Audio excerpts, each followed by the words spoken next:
Thank you to subscribe to Ronnie TV.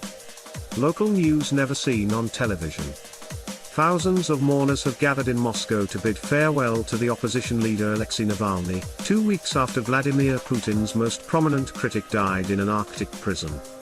Crowds of people chanted "Putin is a murderer and no to war" as they marched, under heavy police presence, to the Borisovsky cemetery where Navalny, 47, was lowered into the ground to the strains of Frank Sinatra's "My Way."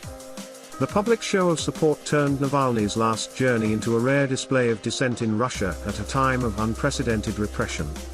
Accompanied by loud applause and chants of Navalny, the hearse carrying his coffin arrived at the Quench My Sorrows church in the Mariino district, where the late politician used to live before he was poisoned with the Novichok nerve agent in 2020. Navalny's mother, Lyudmila, who spent more than a week in Russia's Arctic north to retrieve his body from IK3 prison, and his father, Anatoly, were part of the small group of people attending the church ceremony that preceded the burial. Navalny's team published a photograph of the memorial service that showed Navalny's body in an open casket covered in flowers with his parents sitting by his side. "This is an image that should have never existed," a tearful Leonid Volkov, Navalny's longtime ally, mentioned during a livestream of the funeral on Navalny's YouTube channel. After the short religious procession, Navalny's coffin was driven to the Borisovsky cemetery and lowered into a freshly dug grave.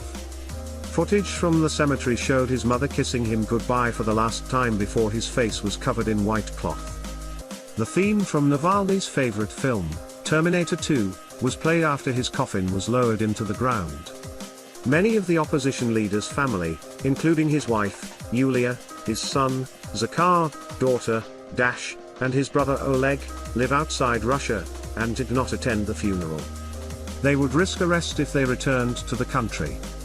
Most of his closest allies, who have been forced to flee Russia after criminal charges were laid against them, are on Moscow's wanted list and would face long-term prison sentences if they entered Russia. Russian authorities claim Navalny fell unconscious and died suddenly after a walk.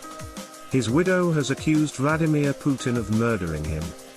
In an emotional post on social media, Yulia bid farewell to her husband. "Thank you for 26 years of pure happiness. I don't know how to live without you, but I'll try to make you happy and proud of me up there."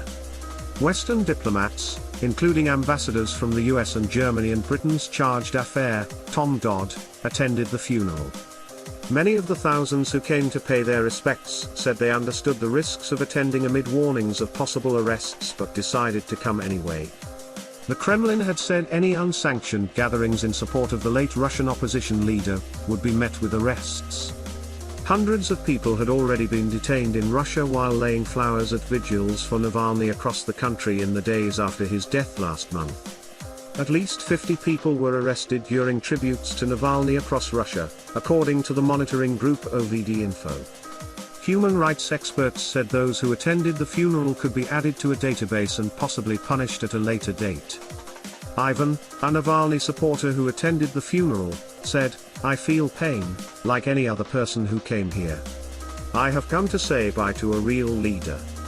He was the best of us." That's the conclusion. Subscribe to Ronnie TV.